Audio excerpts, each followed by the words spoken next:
Selamat pagi anak-anak. Selamat pagi, Bu. Baik, kita mulai pelajaran ya. Kemarin kita sudah belajar tentang apa itu sifat koligatif larutan. Adakah yang masih ingat apa itu sifat koligatif larutan? Saya, Bu. Ya, silahkan jelaskan apa itu sifat koligatif larutan, Ajeng. Sifat koligatif larutan merupakan sifat-sifat fisik dari suatu larutan yang tidak dipengaruhi oleh jenis zat terlarut, tetapi hanya dipengaruhi oleh jumlah partikel zat terlarut.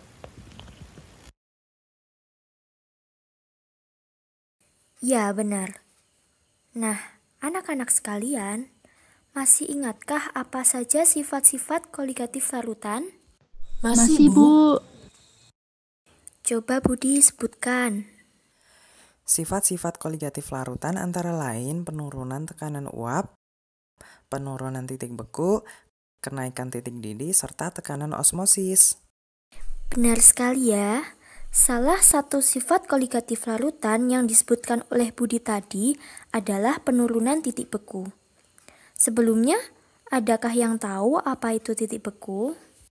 Saya, Bu. Titik beku adalah titik ketika suatu cairan membeku. Baik, jadi bisa dikatakan bahwa titik beku merupakan suhu ketika tekanan uap cairan sama dengan tekanan uap padatannya. Bu, saya ingin bertanya, mengapa bisa terjadi penurunan titik beku? Pertanyaan yang bagus ya. Yang lain adakah yang bisa menjawab? Saya ingin mencoba menjawabnya, Bu. Baiklah, silakan Budi. Jadi, titik beku larutan akan lebih rendah daripada titik beku pelarut murninya. Hal ini dapat terjadi karena zat pelarut harus mencapai titik beku terlebih dahulu, barulah kemudian zat terlarut mencapai titik bekunya. Terima kasih atas jawabannya Budi. Jawaban kamu tidak salah, tetapi kurang tepat. Seharusnya, titik beku adalah suhu saat zat cair dan zat padatnya berada pada kesetimbangan sehingga tekanan uapnya setara. Adanya zat terlarut menghalangi zat cair untuk membeku sehingga menurunkan tekanan uapnya. Akibatnya, zat cair akan mengadakan kesetimbangan pada suhu lebih rendah. Mengerti anak-anak? Mengerti, Bu. Nah, pembahasan kali ini berkaitan dengan titik beku pelarut murni dan larutan.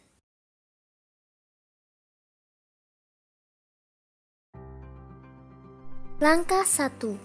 Mengarahkan siswa untuk memanipulasi data atau mengubah data, yaitu apakah data tersebut perlu diubah atau tidak.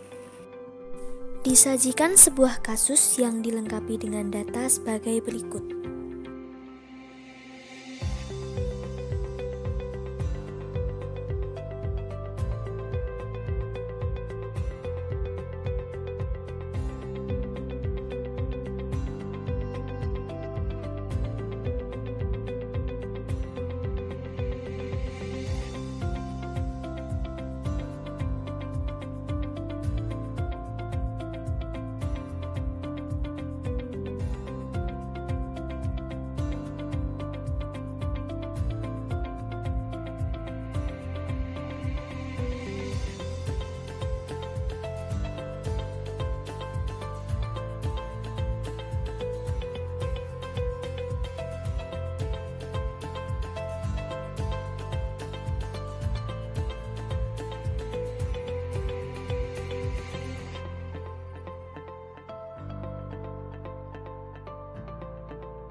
Nah, hari ini kita akan belajar bagaimana cara menganalisis suatu data percobaan penurunan titik beku dari data yang Ibu berikan.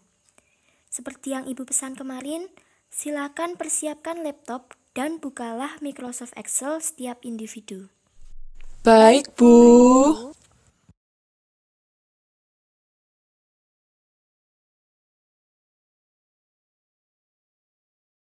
Apa yang harus kita lakukan pertama kali, Bu? Sekarang, mari kita cermati data yang telah Ibu berikan ke kalian. Sebelum melihat data, ada yang ingin berpendapat tentang penurunan titik beku? Saya, Bu. Penurunan titik beku memiliki arti bahwa titik beku larutan lebih rendah daripada titik beku pelarut. Baik, siapa lagi yang ingin berpendapat? Saya, Bu, semakin besar konsentrasi suatu larutan, titik bekunya semakin rendah. Oke, siapa lagi? Saya, Bu. Titik beku beberapa larutan akan berbeda pada konsentrasi yang sama. Bagus sekali anak-anak. Nah, yang kalian utarakan tadi merupakan suatu hipotesis. Sekarang, mari kita amati lagi data yang disajikan. Grafik yang akan kita buat menghubungkan antara dua variabel, yaitu variabel bebas dan variabel terikat. Manakah yang termasuk variabel bebas dan manakah yang termasuk variabel terikat? Yang termasuk variabel bebas adalah kemolalan, sedangkan yang termasuk variabel terikat adalah titik beku. Bagus sekali Anton. Data yang kalian amati tersebut merupakan data yang diperoleh dari percobaan. Variabel bebas dan variabel terikat akan saling berhubungan.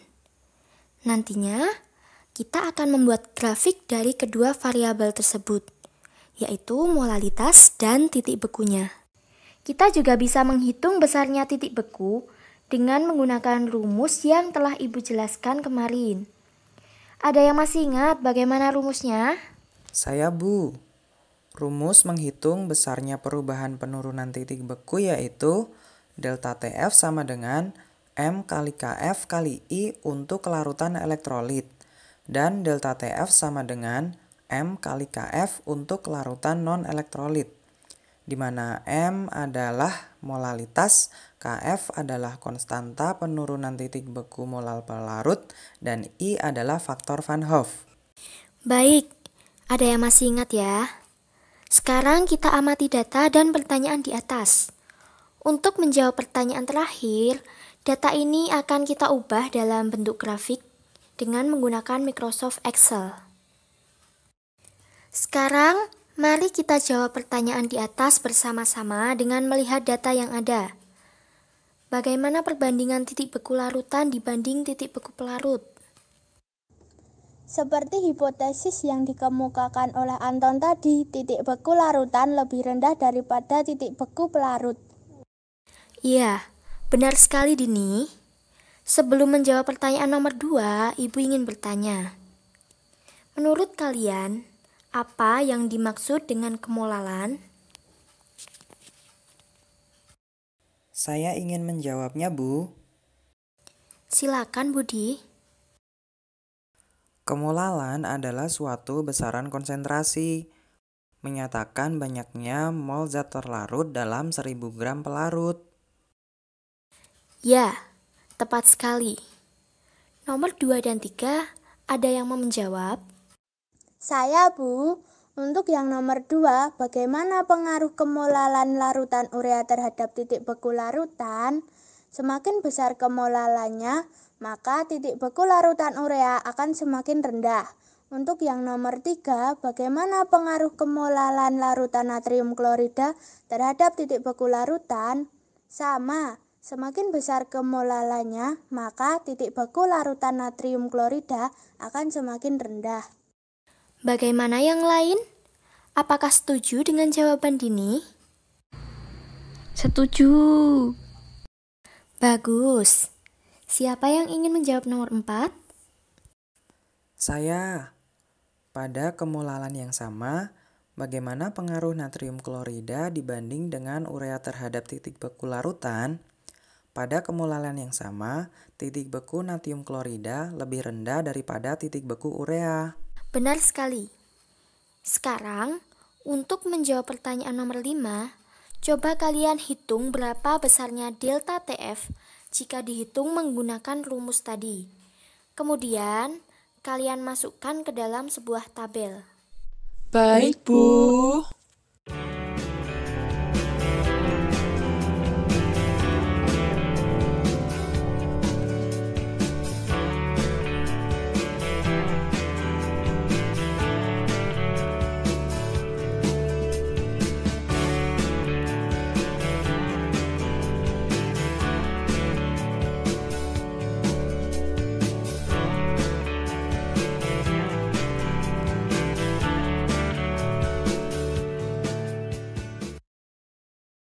Langkah 2.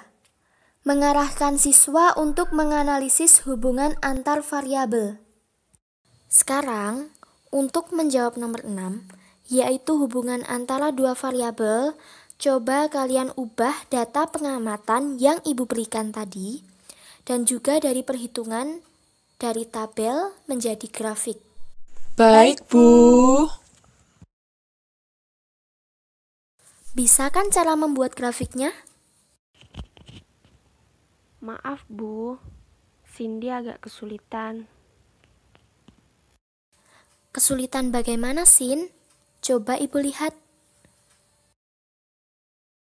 Siapkan tabel data yang akan diubah menjadi grafik, yaitu kolom kemolalan dan kolom TF larutan untuk setiap larutan dari data pengamatan yang Ibu beri maupun data perhitungan dengan rumus. Kedua, buatlah grafik dengan menempatkan variabel bebas pada sumbu X dan variabel terikat pada sumbu Y. Nah, untuk Microsoft Excel ini tinggal diblok dan dipilih grafik yang ingin digunakan. Begitu ya.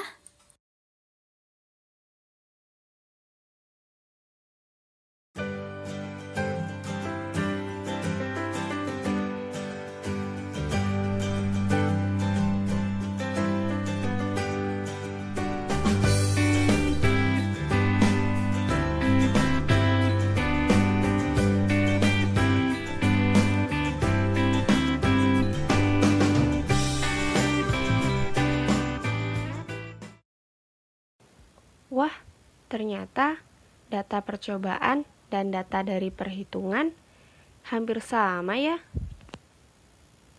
Iya, bedanya cuma sedikit.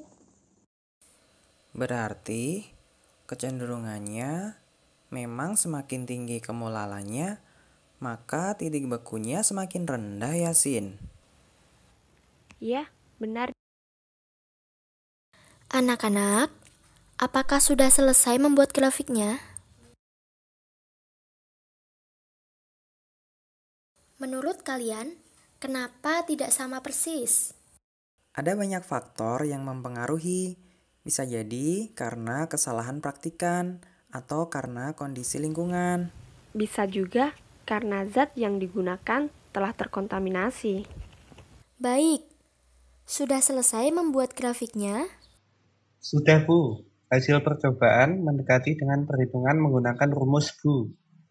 Bagus anak-anak, jawaban kalian tepat sekali. Menurut kalian, adakah hubungan antara kedua variabel dari data tersebut? Hubungan antara kedua variabel dari data tersebut yaitu titik beku larutan lebih rendah dari titik beku pelarut murni.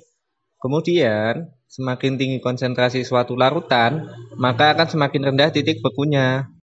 Jadi bagaimana kesesuaian antara hipotesis yang telah kalian buat dengan temuan kalian? Semuanya sesuai, Bu. Adakah yang bisa membandingkan hasil tersebut dengan pengetahuan ilmiah yang sesuai? Hasil grafik tersebut sesuai dengan sifat kualitatif larutan untuk penurunan titik beku pada larutan yang tidak mudah menguap. Langkah 3. Mengarahkan siswa untuk menginterpretasi hasil. Bu, saya ingin bertanya, apakah larutan urea dan natrium klorida merupakan larutan elektrolit?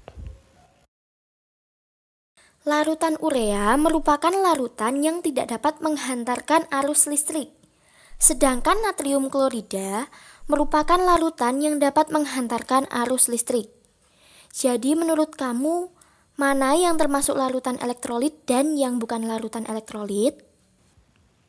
Oh, jadi yang termasuk larutan elektrolit adalah natrium klorida. Sedangkan yang termasuk larutan non-elektrolit adalah urea ya, Bu? Ya, benar. Bu, saya masih bingung. Mengapa pada kemolalan yang sama, titik beku larutan urea dan larutan garam dapur berbeda? Pertanyaan yang bagus ya. Tadi sudah dijelaskan mengenai larutan elektrolit dan non-elektrolit. Yang lainnya bisa menjelaskan? Saya Bu, larutan elektrolit mempunyai gaya tarik-menarik yang cukup kuat daripada larutan non-elektrolit. Maka dari itu, penurunan titik beku larutan elektrolit lebih besar daripada larutan non-elektrolit. Jadi, larutan elektrolit akan lebih banyak mengalami penurunan titik beku. Benar. Bagus sekali, Anton. Murid ibu pintar-pintar semua ya. Anak-anak, sekarang coba kalian interpretasikan hasil pembelajaran kita hari ini. Titik beku larutan yang tidak mudah menguap lebih rendah daripada pelarut murninya. Bagus. Ada lagi yang mau menambahkan? Saya, Bu, semakin besar konsentrasi suatu larutan, titik bekunya semakin rendah. Ya, benar sekali. Ada lagi? Saya ingin menambahkan, Bu, bahwasanya semakin tinggi konsentrasi, titik bekunya lebih rendah, sehingga penurunan titik bekunya lebih besar. Kemudian, antara percobaan dan perhitungan tidak selalu sama. Ya, semua yang disampaikan oleh anak-anak sudah benar. Semakin tinggi konsentrasi suatu larutan non-volatil atau larutan yang tidak mudah menguap, maka titik bekunya semakin rendah. Atau bisa dikatakan bahwa penurunan titik bekunya semakin besar. Karena jam pelajaran sudah habis, kita tutup pertemuan kita hari ini. Terima kasih atas kerjasamanya ya anak-anak. Iya Baik, Bu, Bu. terima kasih kembali. Terima kasih.